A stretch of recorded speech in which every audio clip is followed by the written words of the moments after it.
Morgue, where victims of every kind of violence are brought until the families collect the bodies for burial. A Shia militia called the Mahdi Army control everything. Their gunmen stood behind the local cameraman the whole time. All the men he saw here were Shia. The only Sunnis were women. If their men come, they're threatened and sometimes kidnapped and killed.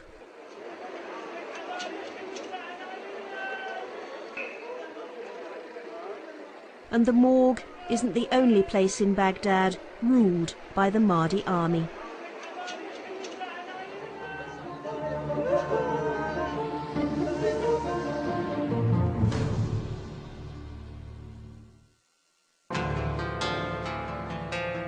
Our Iraqi colleague has come to see a Sunni group called the Association of Muslim Scholars. People bring their problems here because they don't trust the police. And the most common problem is a Shia militia group called the Mahdi Army.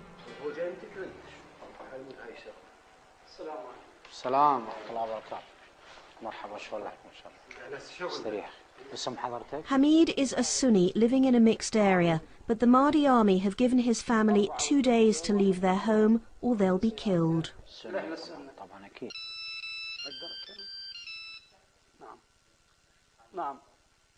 It's a relative.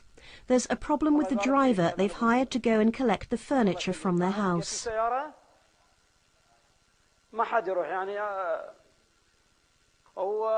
The family's found a Shia driver, thinking he'll be allowed through, but the Mahdi army have threatened him.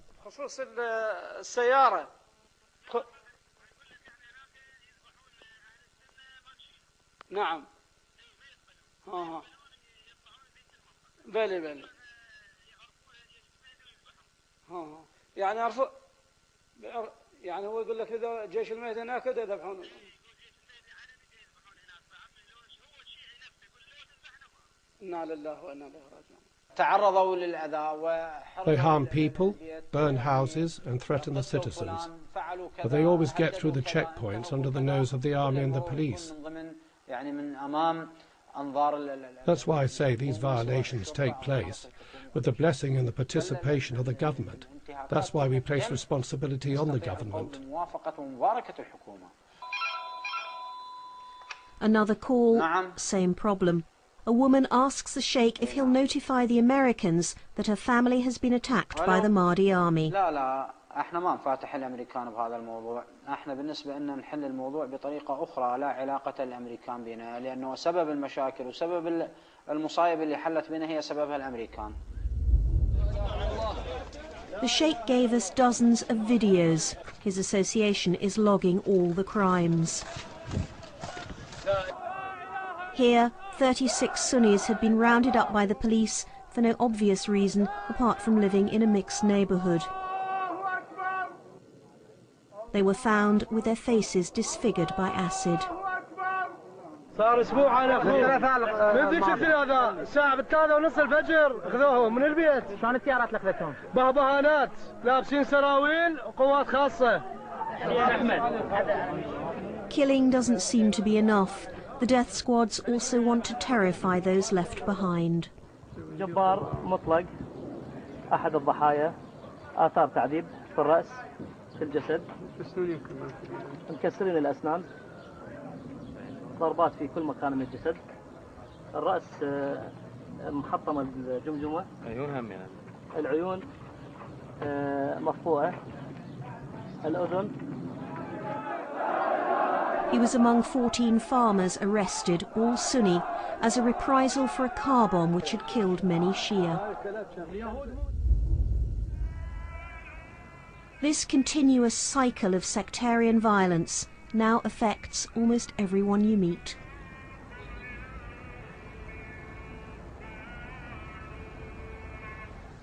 We've just heard from one of the human rights people that we've been working with in Jordan.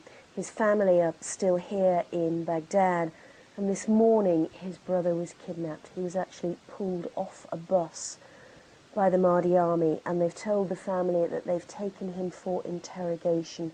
And that's really chilling, because usually in these cases the next thing the family hears is that a body's been found on the street. And you know, these kind of stories are now happening here almost every single day. For 3 agonising days, the family negotiate with the kidnappers and eventually pay $15,000 ransom. He's released. We can't go and see him because militiamen are keeping watch on the house, so the family email us these pictures. He's described how he was handcuffed and then hung from a door frame so that his shoulders were almost ripped out of their sockets, and he says the handcuffs cut right through to the bones, and he can't walk because he was beaten so badly on the legs with an iron bar. It's really a mark of how desperate things are in this town, that a man who's been dreadfully tortured but not actually killed feels like a good news story. The random violence consuming this city doesn't surprise Douglas Brand. The former Deputy Chief Constable of South Yorkshire was seconded to Baghdad after the invasion and given the epic task of rebuilding a professional police force. But the Americans didn't mind the number of militiamen signing up. Whole groups were enlisted into the police, and they wanted to have the graduation parades, to have them in new uniforms, put them out, and nobody was too interested about what happened when they actually went out there. Did you voice those concerns? I would say probably 10 times a day. To whom? At what levels? To whoever would listen, usually 2-star generals and above. I did have the opportunity on one occasion to raise it with Donald Rumsfeld when he visited, but I sensed that the subtleties were not understood, and that so if there were consequences down the road, well, that was part of building a democracy, and that's something that the Iraqis would have to handle themselves. From the beginning, there's been a willingness to turn a blind eye to how the police are operating. 2 years ago, when the first commando units were being set up, Kevin Maries was a sniper based inside the Ministry of the Interior. The MOI was an 11-story building, kind of rectangular in shape. We had observation posts on the east and west side in the upper floors.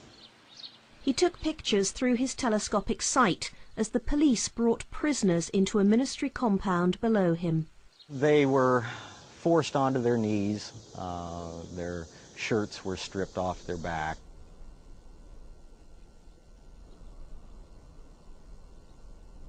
At first they were just beaten with rubber hoses. There were sometimes as many as 2 or 3 individuals that were beating the one bound and blindfolded prisoner.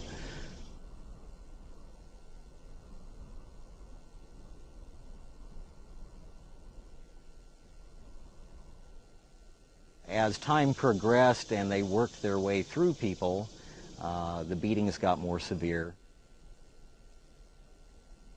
At one point, a metal bar was used. They were tying their feet and elevating them and then beating the soles of their feet. Kevin alerted his unit and troops arrived to stop the torture. But after an hour, US headquarters ordered them to withdraw. Most prisoners were later transferred to proper jails, but not before they were beaten again. When we returned to the patrol base, there was a general order, a generalized order not to speak of the incident.